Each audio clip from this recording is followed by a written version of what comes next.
अब हवाएं ही करेंगी रोशनी का फैसला, जिस दिए में जितनी जान होगी वो दिया रह जाएगा। जी हाँ, यह हौसला ही है जो हमारी जिंदगी को आगे बढ़ाता है। हालांकि अगर जिंदगी के हर लम्हे को देखें तो पल पल वो बदलता रहता है। कभी खुशी होती है, कभी गम होती है, कभी सुबह होती है, कभी शाम होती है। इसी का नाम है जिंदगी। लेकिन इसको जीने का एक अलग मजा है, एक अलग अनुभव है, तजुर्बा है। जो जी जाता है वाकई शख्सियत बन जाता है। जी हाँ, आज से मैं आपके सामने एक ऐसे मुद्दे के साथ हाजिर होऊंगा जो बहुत ही मार्मिक है, बहुत ही जरूरी है, बहुत ही अहम है, क्योंकि वो आपकी, मेरी और हम सब की जिंदगी से जुड़ा हुआ है। जी हाँ, हौसले में आज मेरे साथ एक खास मेहमान है गिरिजा शंकर प्रसाद जी, जो कि पूर्व राज्यसभा डायरेक्टर है। आपका स्वागत है। धन्यवाद जी आपका। गिरिजा शंकर जी एक बहुत ही ईमानदार, लायक और काबिल अधिकारी हैं। पूरी जिंदगी उन्होंने बड़ी ईमानदारी से गुजारी। साथ ही साथ उन्होंने जिंदगी के अलग लम्हों को भी बड़ी ईमानदारी से, बड़ी जीदारी से जिया। जी हाँ, उनकी पूरी कहानी है। वो कहानी तकरीबन 26 साल से एक नई जिंदगी जी रही है, क्योंकि उनकी इस जिंदगी के साथ एक पूरी जीती जागती जिंदगी है। वह है उनकी बेटी अनुषा। अनुषा के मतलब होते हैं खूबसूरत सुबह, या वो तारा जो बहुत ही खूबसूरत होता है। जी, मैं पूछना चाहूंगा गिरिजा शंकर जी से कि आखिर अनुषा कौन है, उसका जिंदगी में आपकी कैसा असर है और किस तरीके की जिंदगी उसके आने के बाद आपकी बदली। गिरिजा शंकर जी, अनुषा मेरी दूसरे लेवल की बेटी है और उसका बर्थ दिल्ली में ही होली फैमिली हॉस्पिटल में हुआ था। नॉर्मल डिलीवरी हुई थी जी। लेकिन जब उसमें 2-3 साल तक जब कुछ बोलने का या कुछ मूवमेंट में कमी पाया गया तो हम लोग डॉक्टरों को अप्रोच किए जी। उन्होंने बताया कि अभी जल्दबाजी होगी किसी डिसीजन पे पहुंचना, क्योंकि 3 साल तक 4 साल तक बच्चे इस अवस्था में रहते हैं जी। लेकिन हम लोगों को लगा कि नहीं, कुछ तो गलत ही है।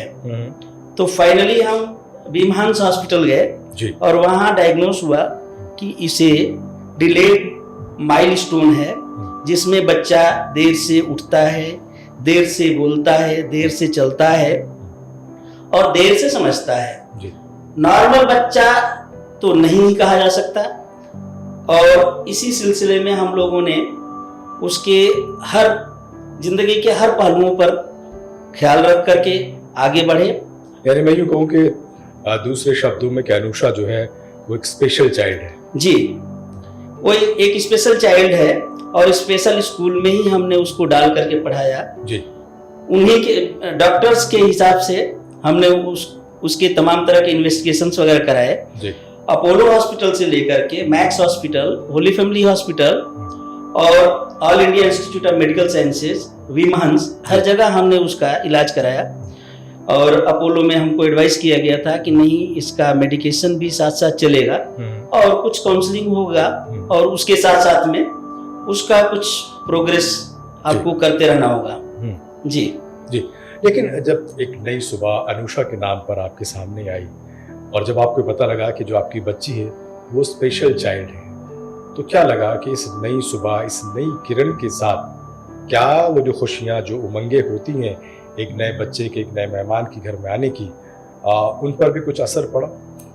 जी देखिए, इस एक बार जब दिमाग में ये बैठ जाता है कि हमारा चाइल्ड स्पेशल है जी, तो उसको एक्सेप्टेंस जो है सबसे बड़ी चुनौती होती है हमारी जिंदगी में। सही कह रहे हैं। और एक्सेप्टेंस के लिए हमें कहीं ना कहीं अध्ययन करना पड़ता है, कहीं ना कहीं उसके बारे में जानकारी हासिल करनी पड़ती है, जिससे कि हमें ये ना लगे कि हम बहुत देरी कर चुके हैं जी। मुझे शुरुआत में ही इसका पता चल चुका था और मैंने एक्सेप्ट कर लिया कि हमारी बेटी स्पेशल चाइल्ड है।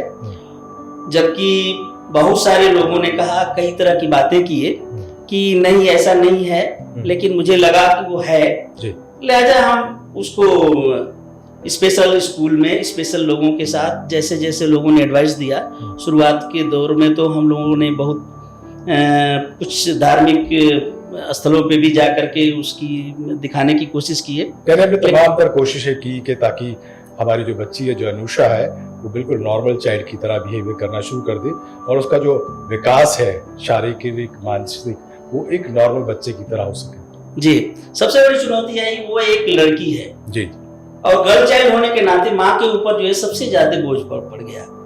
और हमारे लिए सबसे बड़ी चुनौती ये थी कि माँ को और उसको दोनों को ये सेपरेटली काउंसलिंग करना या एक तरफ से असिस्ट करना, दूसरी तरफ काउंसलिंग करना कि एक्सेप्ट कर लो ताकि हम आगे इस परेशानी के साथ या परिस्थिति के साथ आगे हमारी जिंदगी चल सके। जी, जो हमारे लिए एक चुनौती भरा रहा है, लेकिन हमने आसान किया। और ऐसी बातें, चुनौतियां आपके सामने आई, उन चुनौतियों को आपने कबूल किया और उससे आगे बढ़े। अस्पताल और काउंसलिंग, वो तमाम चीज़ें अपनी जगह है, दवाइयाँ वो अपनी जगह है, लेकिन अनुषा से पहले की ज़िंदगी में और अनुषा के आने के बाद और ख़ासतौर से ये पता लगने के बाद कि अनुषा एक स्पेशल चाइल्ड है, किस तरीके की दिक्कतें आपको आई? क्योंकि आप पार्लियामेंट से आना, फिर उस जिम्मेदारियों को बखूबी निभाना, फिर परिवार की जिम्मेदारियों को निभाना और ऐसे में अनुषा का आना, उसकी जिम्मेदारियों को निभाना, किस तरीके का आयु कहूँ के अनुभव रहा? किस तरीके की परेशानियां और दुश्वारियों से आपको दो चार होना पड़ा?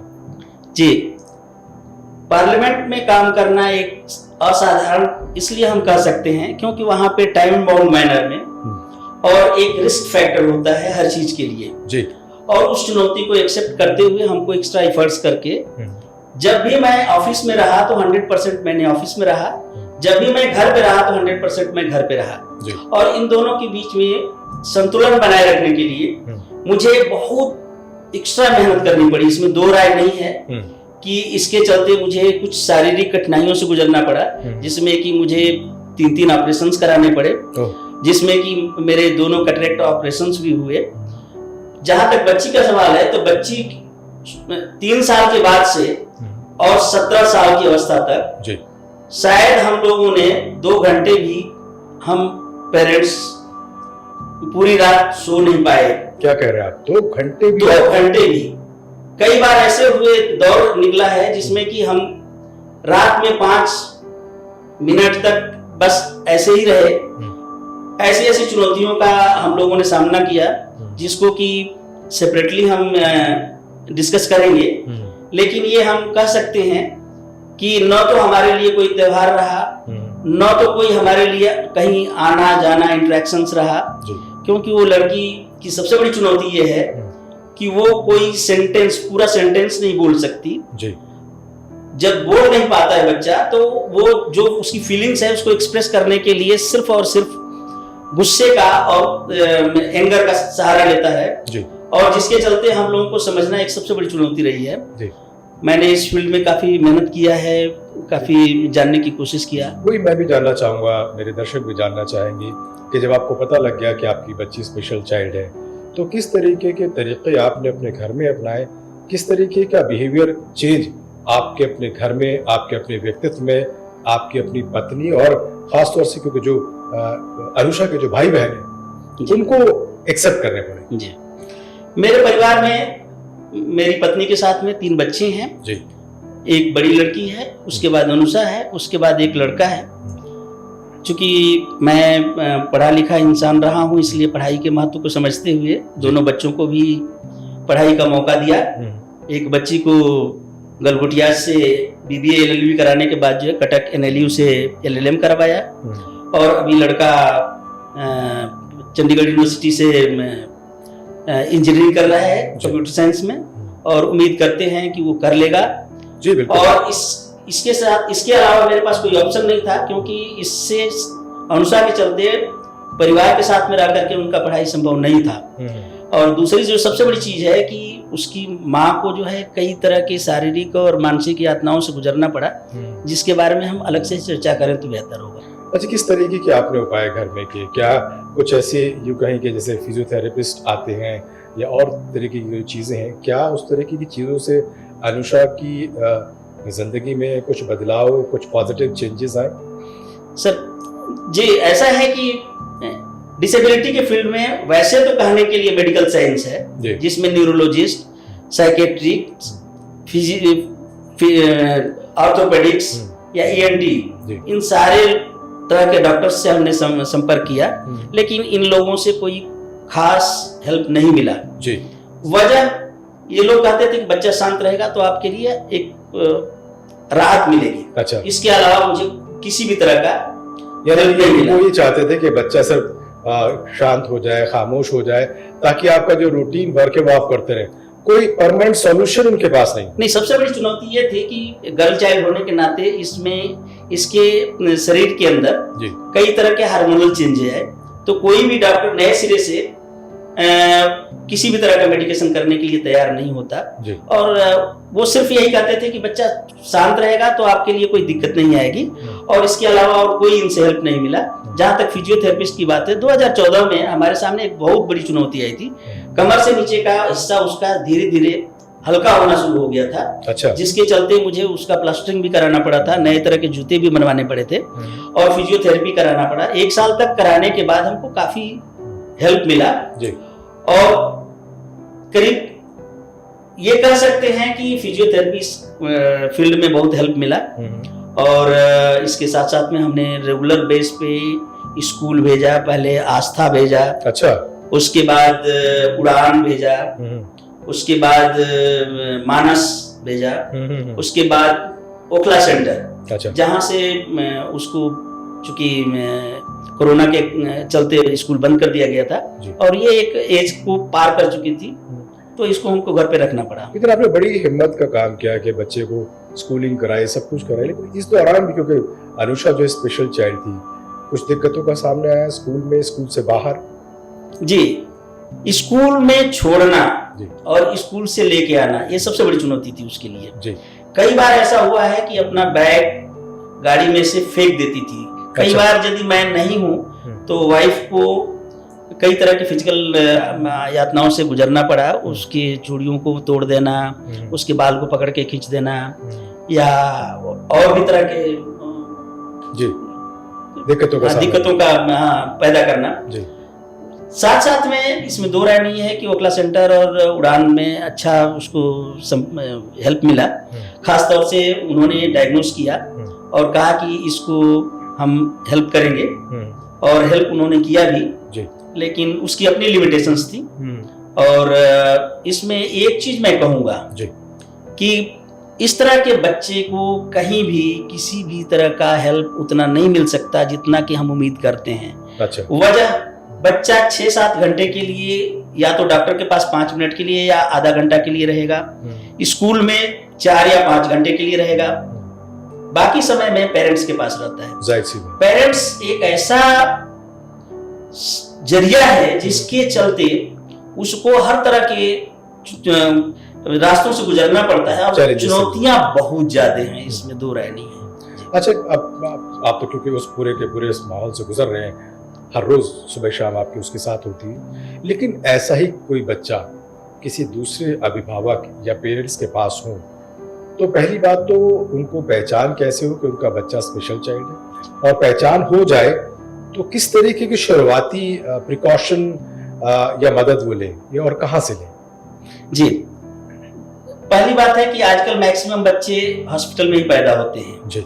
और वो ये इंश्योर करते हैं कि नहीं हम टेस्ट करके बता सकते हैं, लेकिन अभी हमारे समझ से ये टेक्निक अभी हिंदुस्तान में नहीं आई है। दावा बेशक किया जाता है। इसी तरह से स्टेम सेल की भी बात करते हैं लोग कि स्टेम सेल से हम ट्रीटमेंट करते हैं, ये भी दावा झूठा निकला हुआ है जी। और जहां तक बात है लास्टली पेरेंट्स पे ही आकर के सारी चीजें हैं कि इसको आपने समय से मेडिकेशन नहीं करवाया, डॉक्टर से कंसल्ट नहीं करवाया, काउंसलिंग नहीं करवाया, इसको प्रॉपर केयर नहीं किया, तो अंत में पेरेंट्स एक ऐसी एंटिटी बन जाते हैं जिनको हर तरह की चुनौतियों से गुजरना पड़ता है। अब यदि पेरेंट्स अवेयर नहीं है, यदि पेरेंट्स कैपेबल नहीं है, तो मुझे लगता है कि इस तरह के बच्चे को झेलना बहुत मुश्किल हो जाता है। झेलना इस सेंस में वर्ड यूज मैं कर रहा हूं क्योंकि परवरिश इतना आसान नहीं है। आजकल अपनी भी नीड्स होती हैं, जी जी, परिवार के और भी सदस्य होते हैं उनकी भी नीड्स होती हैं जी, साथ साथ में उनका सब हैम्पर होता है, उनकी जिंदगी तबाह होती है बहुत बुरी तरह से। क्योंकि बच्ची है एक तो सबसे बड़ी बात ही है, और बच्ची क्योंकि अब बड़ी हो गई है, अलग अलग अवस्थाएं होती है उम्र की, तो अब जिस दौर से वो गुजर रही है उस दौर में आमतौर से एक आम बच्ची के साथ भविष्य की दूसरी चीजें जुड़ी होती हैं, लेकिन क्योंकि स्पेशल चाइल्ड है, ऐसे में किस तरीके से आप उसके साथ दो चार हो रहे हैं, किस तरीके से आप उसको आगे ले जा रहे हैं, और आगे इस बच्ची को लेकर, अनुषा को लेकर के आपकी क्या प्लानिंग है?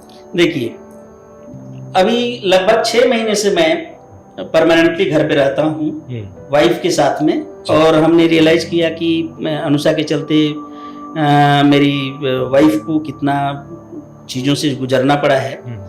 और एक जो सबसे बड़ी चुनौती है कि हमारे पास अब समय है, पैसे बेशक कम है लेकिन समय है, और समय सबसे अनमोल चीज है जिसको हम यूटिलाइज करना चाहते हैं। जहां तक बात ये है कि हमारा प्लानिंग हमारी ये है कि देखिए, इस तरह के बच्चे 2 पीढ़ी को असर डालते हैं जी। एक जो पेरेंट्स पैदा करते हैं उनको, और उनके साथ में उनके बच्चों को, और बाद में पेरेंट्स के चले जाने के बाद भी इनका असर पड़ता है। और वो एक ऐसा दौर होता है जिसमें कि शायद बहुत कम लोग इसको समझ पाते हैं और उसको ध्यान में रखते हुए अपनी प्लानिंग करते हैं, लेकिन मैंने प्लानिंग कर लिया है और उसको कुछ समय तक मौसम के हिसाब से गांव में भी रखूंगा। गांव में हमारा अपना सब चीज है, खेती बाड़ी सब कुछ है, परिवार के सदस्य भी लोग हैं, और उम्मीद करते हैं कि वहाँ पे उसका डेवलपमेंट अच्छा होगा। क्योंकि दिल्ली एक ऐसा शहर है जहाँ पे कि लोगों के पास जगह की कमी होती है, सहयोग की कमी होती है, और सब लोग अपने अपने कामों में बिजी होते हैं। तो उम्मीद करेंगे कि हमारी प्लानिंग आने वाले समय में हम उम्मीद करते हैं कि अनुषा का जैसे कि नाम है कि खूबसूरत सुबह, तो मुझे लगता है कि आगे आने वाले दिन और हर सुबह आपके लिए खूबसूरत होगी। एक सवाल ये भी उठता है कि मैं जानना चाहता हूँ और दर्शक भी जानना चाहेंगे कि आखिर ऐसे बच्चे किन चीज़ों से बहुत खुश होते हैं और किन चीज़ों से बहुत परेशान होते हैं या परेशान करते हैं? देखिए, इस तरह के बच्चे बेसिकली 2-3 चीजों से ग्रसित होते हैं। एक स्थान, जिस स्थान पे आप ले जाएंगे तो उनको पता होता है कि यहाँ पे उनको क्या चाहिए होगी, किस तरह का उनका बिहेवियर हो और किस तरह के वो एक्शन लें, तो वो एक फिक्स्ड ब्रेन होता है उनका। दूसरी तरीका होता है कि समय, जैसे मान लीजिए कि कोई हमारे घर में आता है और वो उसको पता है कि उसको किसी के आने के बाद चाय चाहिए या कोल्ड ड्रिंक्स चाहिए या कपड़े चाहिए, या अटेंशन करती है, उनका ध्यान जो है अपनी तरफ आकर्षित करने की कोशिश करती है। ठीक है। जिसके चलते परेशानियां बढ़ती हैं हम लोगों को, और उसके चलते हम लोगों को उसको पैसिफाई करने के लिए काफी मशक्कत करनी पड़ती है। खासतौर से वाइफ को बहुत तकलीफें उठानी पड़ती हैं जी।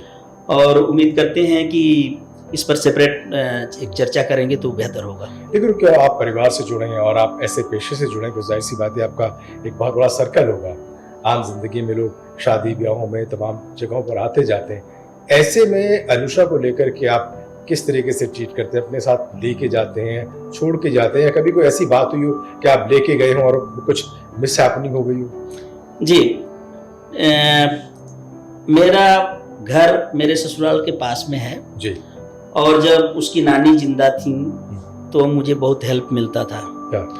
वो देख लेती थी और हम लोग कहीं भी चले जाते थे। LTC पे भी हमने पूरे ऑल इंडिया घुमा हुआ है, गांव में भी गए हुए हैं। लेकिन उनके डेथ के बाद से हम लोग एक तरह से असहाय हो गए। हमारे 2 बच्चे वो अपनी पढ़ाई लिखाई करते हैं, उनका भी कंट्रीब्यूशन बहुत ज़्यादा है और उनकी भी अपनी कंट्रीब्यूट करने की एक लिमिटेशंस हैं। जी जी जी। हम कहीं भी जा पाते हैं तो सेपरेटली जाते हैं। वाइफ जब कहीं जाती हैं तो मैं नहीं जा पाता हूँ, मैं जा पाता हूँ तो वाइफ नहीं जा पाती हैं जी। और गर्ल चाइल्ड होने के नाते हम किसी को कहीं पे उसको रख नहीं सकते। और दूसरी चीज़ है कि यदि कोई मेरे यहाँ आता है तो उसको भी दिक्कत होती है कि रात में रुकने के लिए, क्योंकि कई तरह की चुनौतियों को झेलना पड़ता है जी। तो हम लोगों को पता है कि हमारी सीमाएं क्या हैं, और कुल मिला जुला करके इसकी जिंदगी और हम लोगों की जिंदगी पैरेलल में चलती है। जाहिर सी बात। हाँ, कई बार हम लोग स्पीचलेस हो जाते हैं, कई बार हम लोग हेल्पलेस हो जाते हैं, और इसलिए बहुत सारे लोग हम लोगों को जानते हैं कि ठीक है आप नहीं आए, बहुत अच्छा है, क्योंकि बच्ची की जो हालात है उसको देखते हुए यही विकल्प था आपके लिए जी। तो हम ऐसा करते हैं। आपने देखा कि मेडिकली कोई ऐसा प्रूवन आपके पास कोई सॉल्यूशन मिला नहीं, फिजियो से आपको थोड़ी मदद जरूर मिली कि, लेकिन क्या ऐसे बच्चों के लिए, क्योंकि आप तो पार्लियामेंट जैसी जॉब में हैं, कुछ ऐसे पेरेंट्स भी होंगे जो हैंड टू माउथ होंगे, बहुत कमजोर होंगे, जिनकी जो यूँ कहो कि आर्थिक स्थिति इतनी मजबूत नहीं होगी, ऐसे बच्चों के लिए और ऐसे पेरेंट्स के लिए क्या सरकार के पास कोई योजनाएं हैं? जी, सरकार के पास बहुत सारी योजनाएं हैं जी।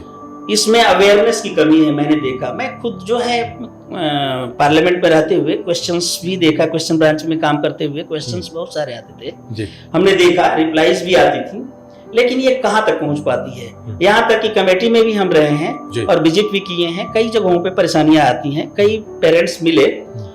और जैसे मैं लखनऊ गया था, वहाँ पे एक पेरेंट्स, एक पुलिस वाले आए और उन्होंने कहा कि मैं किराया के मकान में रहता हूँ और कहीं भी मुझे 1 महीने से ज्यादा नहीं रहने दिया जाता। अच्छा। क्योंकि उस बच्ची के चलते, जो डिसेबल्ड है बच्ची, मेंटली रिटार्डेड है, उसके चलते कहते हैं मकान मालिक कि हमारे बाकी किराएदारों पे असर पड़ रहा है, लिहाजा आप मकान प्लीज छोड़ दीजिए। अब ऐसी परिस्थिति आप सोच सकते हैं कि ये परिस्थिति है। दूसरी है जहाँ की आर्थिक स्थिति नाजुक है। यदि अवेयरनेस है तो सरकार को इस तरफ ध्यान देना चाहिए और लोगों को उठाना चाहिए। लेकिन मैंने देखा है कि डिसेबिलिटी चाहे किसी भी फील्ड की हो, शायद एक ऐसा फील्ड है, और इसके साथ साथ में प्रदूषण, जिसको पॉल्यूशन बोलते हैं, 2 चीज पे हिंदुस्तान में ही नहीं दुनिया में बहुत कम ध्यान दिया जाता है। जबकि हर घर में इवन बुजुर्ग लोग होते हैं, वो भी एक लेवल पे जाके मेंटली रिटार्डेड हो जाते हैं और सबको उस दौर से गुजरना पड़ता है। मुझे समझ नहीं आता कि इस फील्ड में काम क्यों नहीं किया जाता। इवन एनजीओ बहुत सारे हैं, बहुत सारे हैं, लेकिन उनका जो रोल है बस एक कॉस्मेटिक है। अच्छा। कॉस्मेटिक इस सेंस में कि फाइनली पेरेंट्स को ही देखना है कि वो क्या कर सकते हैं, क्या नहीं कर सकते हैं। तो पेरेंट्स को जब तक मतलब अच्छी तरह से अवेयर नहीं कराएंगे, उनको हेल्प नहीं करेंगे फाइनेंशियली और इंफॉर्मेशन दे करके, तब तक कोई हल नहीं निकलने वाला है। क्योंकि मेरे जैसा इंसान जब कई बार टूटा है, कई बार तकलीफें झेला है, तो मैं समझ सकता हूँ कि बाकी लोगों के साथ क्या हो सकता है। जी जी। सवाल एक ये भी उठता है, क्योंकि बच्ची है आपकी अनुषा, ऐसे में उस बच्चे का और बाकी जो दूसरे बच्चों का, क्योंकि एक पूरा अलग अलग जीवन है, उनके दोनों को अलग अलग भविष्य है, इसको आपने मेंटली और शारीरिक तौर से विकसित करना, दूसरे बच्चों के शैक्षणिक और भविष्य के सपनों को संजोना है। ऐसे में एक पेरेंट्स, आप जैसा पेरेंट्स, किस तरीके से बैलेंस बना पाता है? क्योंकि बाकी पेरेंट्स भी जानना चाहेंगे, क्योंकि वो भी अगर इन बच्चों के साथ रह रहे हैं, ताकि उनको भी एक सही मायनों में गाइडेंस मिल पाए। जी, आपने बहुत अच्छा प्रश्न किया। ये मेरे जॉब से जुड़ा हुआ है।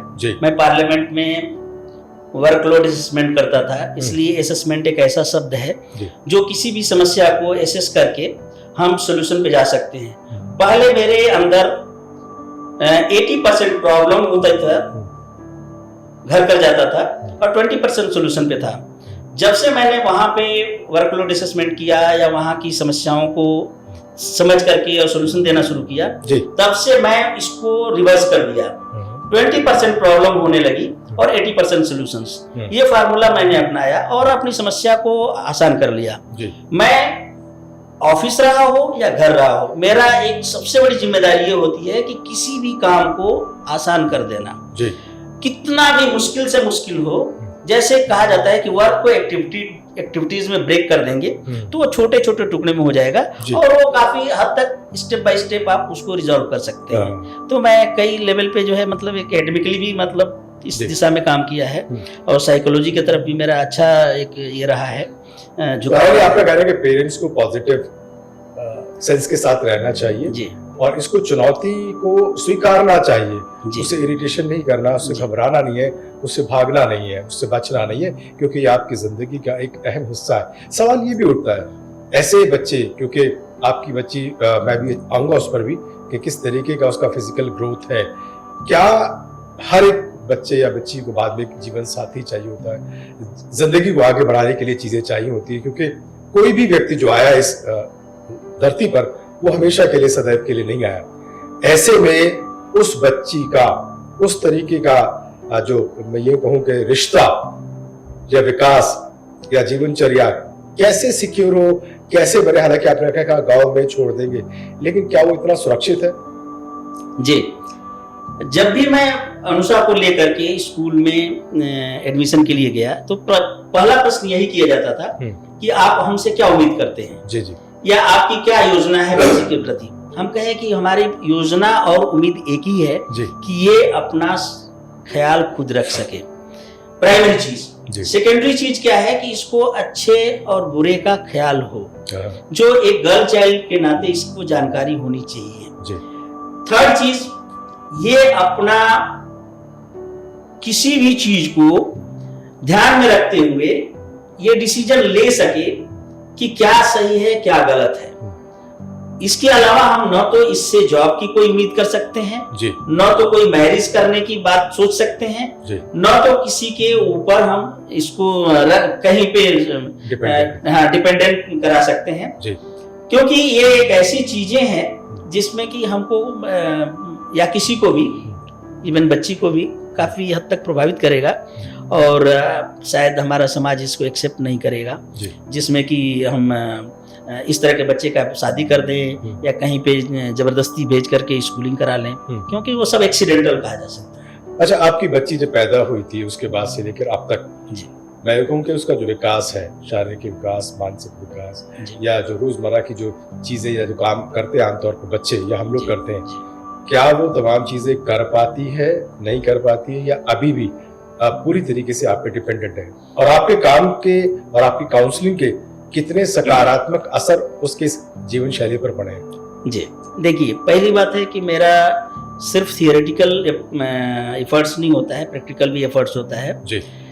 सिर्फ नहलाने को उसको छोड़ करके गर्ल चाइल्ड के नाते हमारी एक लिमिटेशन है जी। मैं सारा काम करता हूँ। क्या? यदि वाइफ नहीं है तो मैं टॉयलेटिंग भी कराता हूँ उसको, खाना भी बना करके खिला सकता हूँ, कोई आता है तो उसको कपड़े भी पहना सकता हूँ, सारी चीजें मैं करता हूँ। मेरे लिए कोई गुरेज नहीं है जी जी। जिसके घर में इस तरह की हो। मेरी वाइफ एक इंसान है जी, मैं उसकी परिस्थितियों को समझ सकता हूँ जी जी। और मैं, क्योंकि मेरे लिए किसी भी समस्या का हल करने का सबसे अच्छा तरीका यह है कि मैं किसी भी जो इंसान फेस कर रहा है उसके जगह पे अपने आप को रखता हूँ जी जी, और ये देखता हूँ कि वो क्या फेस कर रहा होगा जी। तो जहां तक इसकी बात है, ये इसमें दो राय नहीं है कि हमारे ऊपर पूरी तरह से डिपेंडेंट है। पहले दो तरह की दिक्कतें आई थी जिसमें कि हम आपको सेपरेटली बताएंगे जी। लेकिन अभी भी सिर्फ खाना खाने के अलावा, गाना सुनने के अलावा कुछ फील्ड में वो आगे निकल चुकी है। अच्छा। और कपड़ा उसका बहुत बड़ा चार्म है किसी भी तरह का। उसके पास सैकड़ों कपड़े रहेंगे, लेकिन दूसरे यदि कुछ अच्छे कपड़े पहन करके लोग आते हैं तो उसके तरफ अट्रैक्ट होती है। अच्छा। तो ये चीजें हैं, या छोटे बच्चे आते हैं तो उसको चाहती है कि हमारे पास बैठे हम खेलें उसके साथ। अच्छा। तो ये है चार्म। यानी जब उसके आसपास लोग होते हैं तो अपने आप को ज्यादा खुश महसूस। एग्जैक्टली, क्योंकि वो मौका मिला नहीं है। हम लोग रूम में ही रखे हुए हैं, साल हो जाता है उसको नीचे उतारने में। वो भी कोई वजह हो, जैसे हॉस्पिटल ले जाना हो या किसी के यहाँ कोई फंक्शन हो रहा हो तो वहां पे ले जाने के लिए ही नीचे उतार पाते हैं। सेकंड फ्लोर पे मेरा घर है जी जी, तो ये दिक्कत है। अच्छा गिरिजा शंकर जी, क्योंकि इस समय की एक सीमा है, लेकिन आपका जो विषय है बहुत ही बड़ा है और इस पर बात करने के लिए बहुत कुछ मेरे पास बचा भी है। अगले एपिसोड में फिर आपसे और भी बातों पे बड़ी गंभीरता से बात करूंगा, ताकि जो पेरेंट्स हैं जो दो चार हो रहे हैं इन मुद्दों को लेकर के, वो भी थोड़ा सा आपसे सीख पाए, कुछ गाइडेंस ले पाए, कुछ नसीहतें ले पाए। चलते चलते मैं से आपसे पूछना चाहूंगा कि आप ऐसे पेरेंट्स के लिए क्या कहना चाहेंगे? देखिए, सबसे पहली जो चुनौती है उसको जानना बहुत जरूरी है, वो है एक्सेप्टेंस। मैंने देखा है बहुत सारे फैमिली में तलाक तक हो गए हैं जी जी जी। ये ब्लेम गेम के तौर पे कि इसका कारण क्या है, इसकी वजह क्या है और इसके लिए जिम्मेदार कौन है। इसके चलते पेरेंट्स में बिखराव हो जाता है, परिवार टूट जाते हैं। मैंने देखा है, मेरे यहाँ भी बहुत सारी चुनौतियां आई हैं, लेकिन मैंने बहुत एफर्ट्स किया है और मैं उम्मीद करता हूं कि बाकी पेरेंट्स यदि इस चीज को समझ लें कि अवेयरनेस और हल्की फुल्की आपसी मेल मिलाप से ही इसका सलूशन ढूंढा जा सकता है। बाकी इस दुनिया में कोई ताकत नहीं है जो कि आपको आकर के हेल्प करेगी, चाहे वो फाइनेंशियली या फिजिकली। क्योंकि कई ऐसी घटनाएं हैं जिसका जिक्र मैं बाद में करूंगा जी जी, जो जिन लोगों ने कोशिश किया था कि हम पैसे के बल पे जो है इस तरह की परवरिश कर सकेंगे, उनके साथ क्या क्या हादसे हुए हैं वो भी मेरे पास बहुत सारे उदाहरण हैं इसके। तो इसलिए हम कहेंगे कि खुद का एफर्ट्स ही अब काम आता है। बहुत शुक्रिया, thank you so much thank you Girija sir, Shankar thank Prasad you ji. Sir, thank you आपका भी और एक्सपीरियंसेस का आपने शेयर किया हमारे व्यूअर्स के साथ। आगे भी आपसे बात करूंगा और ऐसे ही मुद्दों को लेकर के अपने इस एपिसोड हौसला में आता रहूंगा। लेकिन जाते जाते यही कहूंगा कि चैरिटी बिगिंस एट होम। तो शुरुआत आपको खुद करनी होगी जी, खुद से करनी होगी, खुद से जद्दोजहद करनी होगी जी। और जब आप उससे आगे निकलेंगे तो किसी भी समस्या से पार पा पाएंगे, जी। क्योंकि समस्या इतनी है, समाधान बहुत है। जी। तो पॉजिटिव रहिए, no need to worry. Thank you so much. Thank you sir, thank you, thank you sir, thank you. लेकिन चलते चलते आपके लिए भी एक बहुत ही अहम ज़रूरी सूचना है, जिससे आप खुद भी अपनी मदद कर सकते हैं और अपने जैसे दूसरे लोगों की भी मदद कर सकते हैं। हाँ, अगर आपके भी घर में ऐसे स्पेशल चाइल्ड्स हैं तो आप हमसे सीधे संपर्क कर सकते हैं। कोई परेशानी है, उसके सवाल आप हमें भेज सकते हैं। कोई समस्या है सरकारी तौर पे, शैक्षणिक तौर पे, स्वास्थ्य से संबंधित कोई भी काउंसलिंग आपको चाहिए, आप सीधा हमारे नंबर्स पे डायल कर सकते हैं, मेल कर सकते हैं हमें, व्हाट्सएप कर सकते हैं हमें और फ़ोन भी कर सकते हैं। लेकिन कहते हैं ना कि एक लकीर को छोटा करने के लिए उसे काटने या मिटाने की ज़रूरत नहीं है, ऊपर सिर्फ एक बड़ी लकीर खींचनी है। अपना रखिए ख्याल और हौसले बुलंद रखिए। मैं फिर मिलूँगा आपके साथ। Thank you so much.